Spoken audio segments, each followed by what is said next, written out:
Bonjour ou bonsoir, tout dépend de l'heure à laquelle vous verrez cette vidéo, mais en tout cas, soyez les bienvenus sur cette nouvelle vidéo. J'espère que vous allez bien, moi ça va très bien, par la grâce de Dieu. Alors aujourd'hui, j'aimerais traiter d'un sujet que l'on me demande à chaque fois depuis le début de ma chaîne. C'est un sujet autour duquel je gravite toujours, je tourne toujours autour du pot, mais j'en parle jamais réellement. Du moins, j'en ai encore jamais parlé sur ma chaîne. Et du coup, j'aimerais parler aujourd'hui de mariage. On va pas forcément rentrer, en profondeur sur ce sujet. J'aimerais vraiment parler vraiment dans l'axe de pourquoi est-ce qu'on se marie.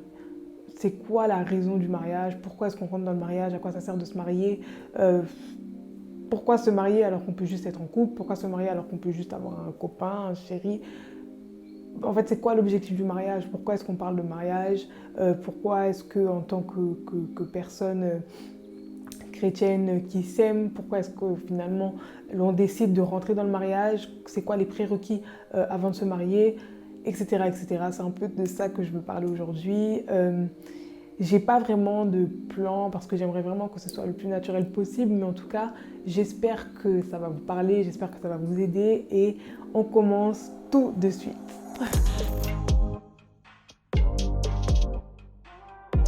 Alors, pourquoi est-ce que l'on se marie? Pourquoi est-ce que l'on veut finalement rentrer dans cette alliance du mariage? Alors, l'axe principal avec lequel j'aimerais répondre à cette question, c'est vraiment on se marie pour accomplir notre appel, on se marie pour accomplir notre destin, on se marie pour réaliser les projets que Dieu a formés pour nous alors qu'il nous avait créés. On se marie pour accomplir une mission, on se marie pour accomplir un destin, on se marie pour être beaucoup plus efficace pour le royaume, on se marie pour que finalement notre vie soit beaucoup plus productive, soit beaucoup plus efficace dans le cadre de l'évangélisation, dans le cadre de la vie chrétienne, dans le cadre de faire des nations des disciples. Voilà le premier point pour lequel on se marie, pour accomplir une mission. Alors du coup, maintenant qu'on parle de mission, maintenant qu'on parle de destin, maintenant qu'on parle d'appel, on réalise que du coup, pour se marier, c'est important de savoir qui on est, c'est important d'être conscient de notre appel, d'être conscient de ce que Dieu a mis dans notre cœur, de ce que Dieu a mis sur notre vie. C'est important de savoir ce qu'on aime, ce qu'on n'aime pas, où est-ce qu'on va, la destination à laquelle on veut aller, là où Dieu nous attend dans quelques années. C'est important finalement de se connaître soi-même avant de pouvoir finalement reconnaître la personne qui sera la bonne personne pour nous, parce que si on ne se connaît pas nous-mêmes, si on ne sait pas où on va, si l'on n'est pas conscient de ce que l'on a, de qui on est, de notre caractère, de notre tempérament, ben finalement on sera incapable de savoir, de pouvoir juger si la personne qui s'approche de nous est une bonne personne pour nous, si la personne qui s'approche de nous est la personne finalement que Dieu a créée pour nous, puisque on n'est pas capable de savoir qui on est nous-mêmes, donc du coup, ce sera compliqué de savoir si cette personne est vraiment, réellement faite pour nous. Et le moment de célibat, c'est vraiment un temps qui est propice à cela, c'est vraiment un temps qui est propice pour passer du temps avec soi-même, pour passer du temps avec le Seigneur, pour vraiment se mettre, à nu, pour se mettre à nu devant le Seigneur, pour pouvoir apprendre qui on est, pour pouvoir apprendre quels sont les desseins que Dieu a fait pour nous, quelles sont les attentes que Dieu a par rapport à notre vie, par rapport à nos dons, par rapport à nos talents, par rapport à nos aptitudes, par rapport à notre caractère, qu'est-ce que Dieu attend de notre personne. C'est vraiment, en fait, le célibat, c'est vraiment pour ça que c'est un temps finalement à mettre à profit, parce que c'est un moment, en fait, c'est vraiment un moment qu'on a à disposition pour être seul avec soi-même. Et en étant seul avec nous-mêmes, en étant seul avec Dieu, en étant seul devant le miroir de la parole, ça nous permet finalement de pouvoir prendre plein de décisions. Là, je parle de la décision du conjoint, mais en se connaissant nous-mêmes, on sait quel métier on est apte à pouvoir faire ou pas, on sait finalement quels sont les amis avec lesquels on peut marcher ou non. Là, je parle spécifiquement par rapport au mariage, mais le fait de se connaître soi-même, c'est primordial pour pouvoir faire des choix, c'est primordial pour pouvoir comment on dit, pas conduire sa vie, mais c'est primordial pour pouvoir savoir les bonnes décisions à prendre, les mauvaises décisions, les choses dans lesquelles on peut s'investir, les choses dans lesquelles il vaudrait mieux éviter de s'investir, parce que finalement l'on se connaît et l'on sait ce qui nous correspond ou ce qui ne nous correspond pas. Après, quand je parle de préparation, vraiment c'est pas dans le sens pour dire qu'en rentrant dans le mariage on est parfait, c'est pas vrai.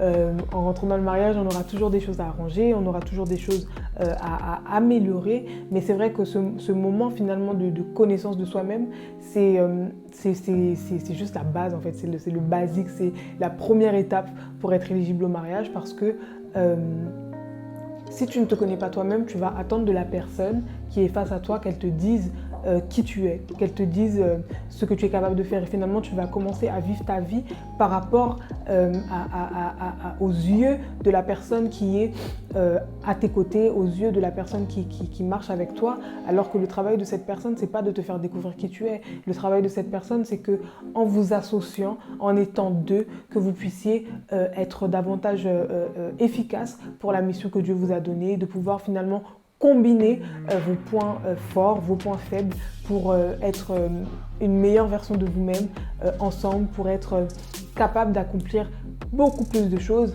parce que vous êtes à deux. D'ailleurs, c'est ce que la Bible dit, un chasse mille, deux chasse 10 000, deux valent mieux qu'un.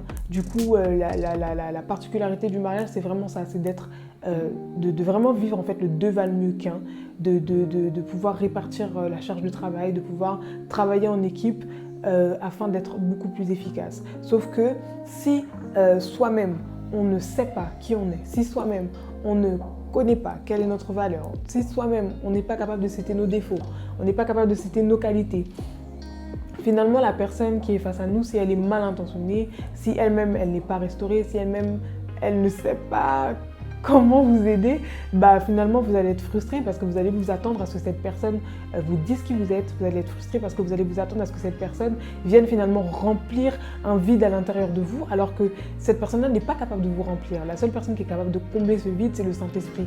Mais si maintenant vous vous attendez à ce que cette personne humaine qui est à vos côtés, même si elle est la plus bienveillante possible, c'est pas possible pour cette personne de vous remplir, c'est pas possible pour cette personne de vous combler, c'est pas possible pour cette personne de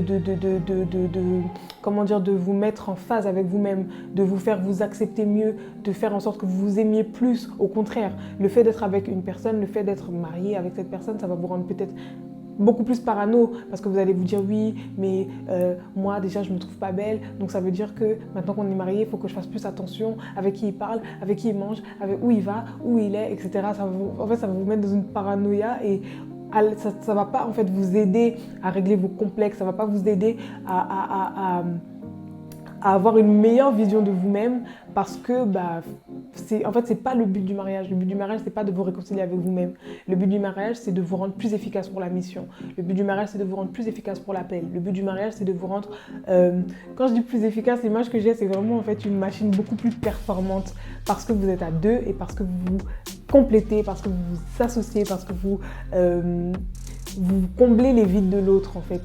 Bon, vide c'est le mauvais terme parce que du coup je disais que la personne ne peut pas vous remplir, mais vous comblez finalement par exemple les qualités que l'autre a et les défauts que l'autre a, vous êtes capable de pouvoir les effacer, les combler afin qu'à deux vous puissiez produire de meilleurs résultats.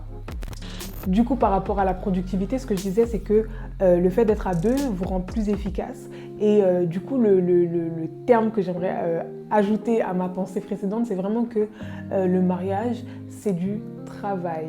Dans le sens où, dans notre conception glamourisée du mariage, on se dit que non, le mariage, une fois qu'on est marié, en fait, on se dit qu'une fois qu'on est marié, c'est fini. Dans le sens... Je m'explique, pas que notre vie est finie, hein, pas dans ce sens-là, mais dans le sens que c'est fini par rapport finalement peut-être aux efforts, finalement peut-être au travail, finalement peut-être au temps que l'on apportait à cette relation parce qu'on est marié. Du coup, comme on est marié, on se dit que voilà, par rapport à notre relation, par rapport à l'amour que l'on se porte l'un envers l'autre, par rapport... aux efforts qu'on doit faire pour connaître la personne, peut-être que c'est fini parce que maintenant qu'on est marié, ça veut dire que on s'est déjà découvert, ça veut dire que on a déjà bien parlé, on a déjà bien avancé dans notre connaissance l'un de l'autre et du coup, qu'est-ce qu'on va découvrir de plus en étant marié? Mais en fait, en étant marié, en étant tout le temps avec cette personne, vous allez découvrir cette personne mais en profondeur. Ça veut dire que parce qu'il y a forcément des choses que vous ne pouvez pas apprendre d'une personne en allant simplement au restaurant avec elle. Il y a des choses que vous ne pouvez pas savoir d'une personne en allant seulement au cinéma avec cette personne, mais en vivant avec cette personne, en étant constamment avec cette personne, quotidiennement avec cette personne, vous pouvez la voir sous un autre jour, vous pouvez la voir sous un autre angle, et du coup vous pouvez être, comment dire, face à la vraie personne. Et c'est ça la difficulté du mariage, c'est que l'on doit apprendre à supporter l'autre dans ses plus mauvais jours. Voilà, on doit apprendre à supporter l'autre dans ses faiblesses les plus profondes. On doit apprendre à supporter l'autre dans ses difficultés les plus profondes, parce que c'est quand on apprend à connaître une personne, c'est comme sur les réseaux sociaux, hein. Généralement, c'est pas nos défauts qu'on met en avant. Généralement, c'est pas nos difficultés qu'on met en avant. Peut-être même que l'on peut être emmené à ne même pas être conscient finalement des défauts qu'on a, mais en étant marié à cette personne, en étant confronté à une personne extérieure à nous-mêmes, on réalise que mince, en fait, je suis pas du tout patiente. Je suis pas du tout calme, je suis pas du tout joviale, je suis pas du tout, je suis pas du tout comment on dit ça? Je ne suis pas du tout dans l'échange, je ne suis pas du tout dans le partage. Quand je suis dans ma bulle, je suis dans ma bulle. Et du coup, le fait d'être marié, ça nous aide en fait à travailler, à devenir une meilleure version de nous-mêmes, dans le sens où le fait d'être avec quelqu'un constamment, ça nous aide à travailler notre caractère, et ça nous aide finalement, comme le dit la parole, le faire aiguise le faire. Ça veut dire que la personne avec qui on est va nous permettre de travailler sur nous-mêmes afin de devenir une meilleure version de notre personne. Du coup, en comprenant que le mariage, c'est pour accomplir une mission, le troisième point, le quatrième point, je ne sais plus. En tout cas, le point que j'aimerais mettre en lumière, c'est vraiment que l'objectif du mariage, ce n'est pas l'amour. Je marque une pause. L'objectif du mariage, c'est pas l'amour. L'objectif du mariage, c'est la mission. Mais du coup, l'amour rentre quand même en compte dans le cadre du mariage, parce que si vous n'aimez pas la personne, ça va vraiment être très difficile pour vous de la supporter au quotidien. D'ailleurs, la Bible dit « l'amour supporte tout ». Du coup, c'est vraiment important que, effectivement, la personne avec laquelle vous marchiez soit une personne que vous aimez, soit une personne que vous appréciez, soit une personne avec qui vous êtes lié d'amitié, soit une personne avec qui vous aimez passer du temps. Cela ne veut pas dire que l'amour, c'est tout ce qu'il faut, en fait. L'amour, c'est pas... Aimer quelqu'un, ça ne veut pas dire que parce que vous l'aimez, vous devez l'épouser. Non, vous devez épouser quelqu'un parce que vous l'aimez, c'est vrai, parce que vous correspondez par rapport à l'appel que vous avez sur votre vie, parce que vous êtes en phase par rapport à la manière dont vous voulez vivre votre christianisme, par rapport à la manière dont vous voulez vivre votre vie. Vous êtes d'accord sur le rôle de la femme, vous êtes d'accord sur le rôle de l'homme. Vous êtes d'accord pour marcher dans la même vision, pour marcher vers le même objectif. Et c'est vrai que l'amour, c'est finalement, mon mari le disait hier, il disait le mariage, c'est comme un film en noir et blanc. Et l'amour vient mettre des couleurs dans ce film. Du coup, c'est vraiment une image juste pour vous aider en fait à situer la place de l'amour. Quand je dis l'amour, je parle vraiment du côté... vous voyez, love to love, genre on va au ciné, on s'offre des cadeaux, on se fait des bisous. Je parle vraiment du côté glamourisé qu'on a dans la tête lorsqu'on pense à une relation amoureuse, du côté instagrammable du mariage, du côté instagrammable de la relation de couple, etc. C'est vraiment de ça que je parle quand je dis amour. Je parle de l'amour vraiment au sens terre à terre. Voilà, je l'aime, je suis amoureuse de lui, etc. C'est pas l'objectif du mariage. Ça veut dire que lorsque l'on se marie, la finalité, c'est pas nous deux. La finalité, c'est pas comment est-ce qu'on passe le maximum de bon temps ensemble, comment est-ce que l'on va le maximum de fois au cinéma. Non. L'objectif du mariage reste la mission. Cependant, l'amour, c'est un point important parce que s'il n'y a pas l'amour entre vous, vous n'allez pas tenir jusqu'à ce que la mort vous sépare. S'il n'y a pas l'amour entre vous, ça va être difficile pour vous d'accepter que l'autre a des difficultés, de comprendre que l'autre a du mal à faire des choses. Ça va être difficile pour vous d'avoir à cœur de prier pour la personne parce que vous ne l'aimez pas. Du coup, quand c'est écrit dans la Bible, priez pour vos ennemis, je pense que c'est difficile pour vous de prier pour vos ennemis, de prier pour les gens que vous n'aimez pas. Donc imaginez maintenant, vous êtes marié à une personne que vous n'aimez pas. Vous êtes marié à quelqu'un pour qui vous n'avez pas d'amour, pour qui vous n'avez pas d'affection, pour qui vous n'avez pas de respect. Ça va être très compliqué pour vous de continuer en fait à marcher vers le même objectif, de marcher pour accomplir votre destinée. Et vraiment, ce que j'aimerais mettre en lumière par rapport au fait que l'amour n'est pas l'objectif du mariage, c'est vraiment de vous aider en fait à avoir une notion la plus pragmatique possible lorsque l'on parle du choix du conjoint, lorsque l'on parle de rentrer dans le mariage, parce que c'est vrai que généralement quand on parle de mariage, la première chose à laquelle on pense, c'est pas le pragmatisme, c'est pas bon, est-ce que quand il se lève le matin, est-ce qu'il se brosse les dents, est-ce que quand il va aux toilettes, il nettoie derrière lui. Non, on ne pense pas à ça, on pense plutôt, voilà, quand on va se marier, on va pouvoir passer du temps ensemble, on va pouvoir manger ensemble, on va pouvoir chiller, on va pouvoir voyager, on va pouvoir se faire des bisous, faire des bébés. Voilà, c'est plutôt le côté glamour en fait du mariage, le côté glamour là, de la relation amoureuse. Et moi, je sais que ce qui m'a vraiment aidé à tenir en tant qu'épouse, ce qui m'a vraiment aidé à finalement comprendre en fait l'impact du choix, comprendre l'impact de la décision du mariage lorsque je la prenais, c'était vraiment que j'ai eu la grâce d'avoir des enseignements, j'ai eu la grâce d'avoir des gens qui m'ont fait asseoir pour me parler de la vérité du mariage, pas le côté des réseaux sociaux, vraiment les réalités en fait du mariage, le concret, qu'est-ce qui se passe après la fête, qu'est-ce qui se passe après la cérémonie à l'église, qu'est-ce qui se passe après la nuit de noces, finalement comment est-ce que se passe la vraie vie en fait en tant qu'épouse, en tant qu'époux. Et du coup, c'est pour ça que j'avais vraiment à cœur aujourd'hui de parler vraiment de manière un peu moins idéalisée du mariage, de manière un peu plus un peu plus sur le bossing du mariage, parce que c'est important en fait de pouvoir avoir la tête la plus froide possible lorsque l'on fait ce choix, parce que finalement, le choix de notre mari, le choix de notre femme, c'est un choix qui va nous poursuivre jusqu'à ce que la mort nous sépare. Ça veut dire que soit c'est un choix qui nous augmente, soit c'est un choix qui nous diminue. Sauf que dans ce choix, dans cette notion de diminution ou d'augmentation, vous serez la seule personne avec votre mari ou avec votre femme, mais vous serez les deux seules personnes qui seront impactées par ce choix, qui seront impactées par cette décision. Et comme j'ai souvent entendu, la deuxième décision la plus importante de votre vie, c'est vraiment le choix de la personne avec laquelle vous allez finalement, la personne avec laquelle vous allez partager le reste de votre vie, parce que soit vous augmentez, soit vous diminuez, parce que dans un mariage, il y a toujours un transfert. Il y a un transfert de grâce, il y a un transfert de potentiel, il y a un transfert de beaucoup de choses. Et finalement, si la personne avec laquelle vous vous mariez, vous vous rendez compte que vous vous êtes trompé, ça va être très difficile pour vous de relever la tête. Ça va être très difficile pour vous d'accomplir l'appel pour lequel Dieu vous a mis sur terre. Pas impossible, je ne pense pas que ce soit impossible, mais ce sera difficile parce que la personne avec laquelle vous êtes marié finalement sera capable de vous mettre des bâtons dans les roues, parce que vous n'êtes pas dans le même esprit, vous n'êtes pas dans la même manière de voir les choses, vous n'êtes pas dans la même vision des choses. Et c'est pour ça que c'est important d'être pragmatique sur ce choix, de se poser les bonnes questions, de savoir qui on est, où on va. Qu'est-ce qu'on veut pas, quelles sont les promesses que Dieu a mises sur notre vie, qu'est-ce que Dieu nous a dit par rapport à notre appel, qu'est-ce que Dieu nous a dit par rapport à notre vie, pour pouvoir choisir la personne avec qui l'on va s'associer, la personne avec qui on va se mettre en accord pour marcher, afin d'être afin de mettre toutes les chances de notre côté pour finalement accomplir le destin pour lequel on est sur terre.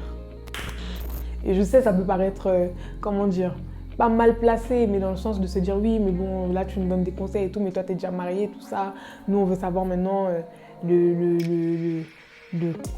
comment tu as fait pour te marier. Mais j'aimerais vraiment commencer d'abord par ça, parce que moi c'est ce qui m'a aidé, moi c'est ce qui m'a fait du bien d'entendre en tant que célibataire. C'était vraiment d'avoir des conseils vraiment terre à terre sur la notion du conjoint, vraiment terre à terre sur la notion du choix. Aujourd'hui, avec tout ce qu'on voit sur les réseaux sociaux, c'est vrai que on a tendance à dire ça, oui, parce que les réseaux sociaux, ceci, cela, mais c'est une réalité, hein. Les réseaux sociaux, des fois, déforment notre manière de percevoir la vie. En fait, on ne se rend pas compte que les réseaux sociaux et notre vie, notre vraie vie, c'est des fois pas deux choses différentes, mais en tout cas, les réseaux sociaux, c'est juste, en fait, sur les réseaux sociaux, on se montre tous sur notre meilleur jour. C'est extrêmement rare que des gens mettent des photos d'eux où ils ne sont pas à leur avantage, des photos d'eux où ils ne sont pas joyeux, où ils partagent que des choses négatives sur leur vie, que leurs points faibles, que leurs difficultés. Non, les réseaux sociaux, c'est pas fait pour ça. Les réseaux sociaux, c'est fait pour partager, pour échanger. Et bon, il y a un côté aussi pervers avec les réseaux sociaux, mais vraiment en prenant que le côté positif. Les réseaux sociaux, c'est pour... Bon, j'allais dire c'est pour se mettre en avant, mais c'est pas vraiment... vraiment cette phrase-là que je veux dire, mais c'est pour se mettre à son avantage, pour partager des choses positives qui nous arrivent, être connecté à de la famille, etc. Et du coup, sur les réseaux sociaux, on voit beaucoup de choses. On voit beaucoup l'image des influenceurs, les images de vouloir montrer aux autres que nous, on a réussi, que nous, on est arrivé, que nous, on est mariés, qu'on a eu le mariage de l'année, etc. Mais le mariage, c'est pas la blague, le mariage, c'est pas les réseaux sociaux, le mariage, c'est pas la fête. Donc vraiment, j'aimerais encourager une personne qui ressent de la pression, qui a l'impression que tout le monde autour d'elle se marie, tout le monde autour d'elle a quelqu'un, a un fiancé et finalement ressent la pression de moi aussi, il faut que j'y aille, moi aussi, il faut que je sois mariée, moi aussi, moi aussi, moi aussi. Ne te précipite pas parce que c'est... Bon, comme on le dit souvent, le salut est individuel et c'est vrai que chaque personne a une trajectoire pour sa vie propre. Et quand on voit des gens autour de nous, ou bien des fois même pas, des fois la pression elle vient même pas de nous-mêmes, des fois la pression vient peut-être des parents, peut-être des tantes, des oncles, des cousins, des cousines. Et finalement, on a l'impression d'être pressé de toutes parts pour rentrer dans le mariage, pour rentrer dans une relation.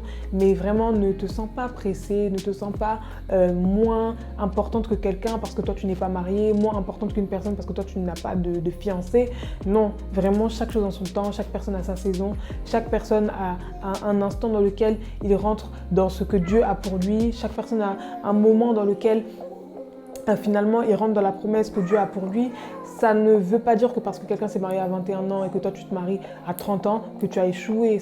C'est pas c'est pas un baromètre de réussite ou d'échec. C'est plutôt le fait de se dire que voilà, j'aspire au mariage, je veux me marier, je vais me marier, mais maintenant pour entrer dans cette chose, pour entrer dans cette promesse, je dois me préparer, je dois travailler à pouvoir être prête, à pouvoir être assez mature pour pouvoir assumer finalement les responsabilités qui sont dans le cadre du mariage. Alors c'est tout pour moi pour aujourd'hui. J'ai pas vraiment été très en profondeur, mais c'était vraiment les points que j'avais envie de partager avec vous aujourd'hui par rapport au mariage parce que bon là en ce moment avec le Covid, les fêtes de mariage, etc. c'est un peu au ralenti, mais je sais que en tant que femme, j'ai tendance à beaucoup regarder les vidéos, à beaucoup regarder les photos relatives au mariage, etc. Et je sais que pour les personnes qui finalement sont célibataires et qui veulent se marier et qui ont l'impression que ça prend trop de temps, ça peut être difficile et finalement ils peuvent se poser la question mais oui, mais moi je veux me marier, mais comment ça se fait que j'arrive pas à me marier? Peut-être que c'était juste une information qui te manquait par rapport au fait de te dire que le temps de célibat c'est vraiment un moment à mettre à profit afin de se préparer pour entrer dans cette saison. Vraiment, c'est pas la blague.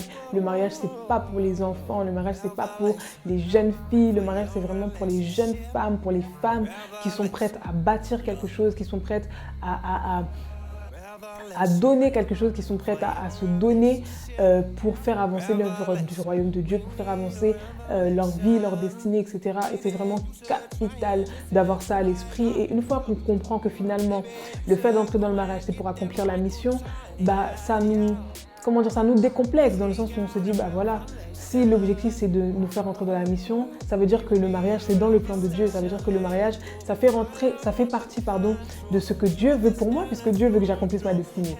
Donc si le mariage ça va m'aider à être beaucoup plus focalisé sur la mission, alors je sais que Dieu est de mon côté par rapport au mariage et du coup ça nous permet de relativiser, de nous calmer par rapport à cette pression d'entrer dans le mariage et finalement ça nous aide aussi à être davantage patiente et à être davantage, impliquée dans le processus finalement de préparation pour rentrer dans le mariage. Alors nous sommes arrivés au terme de cette vidéo, j'espère qu'elle vous aura plu, j'espère qu'elle vous aura fait du bien, j'espère que vraiment j'ai pu apporter quelque chose de positif par rapport à cette vidéo. N'hésitez pas à me dire en commentaire ce que vous en avez pensé, n'hésitez pas à liker, à partager, à vous abonner afin d'être au courant des prochaines vidéos qui viendront dans le futur, à l'avenir. Et à partager également les choses, si vous êtes marié, les choses qui vous ont aidé à vous préparer au mariage. Et si vous n'êtes pas marié, les choses, les questions, les choses que vous aimeriez savoir par rapport au mariage, etc. Et à me donner peut-être vos idées de vidéos par rapport au mariage et à me dire ce que vous en avez pensé en commentaire. Je vous fais des gros bisous, on se retrouve très vite pour une nouvelle vidéo. Et en attendant, portez-vous bien. À très bientôt.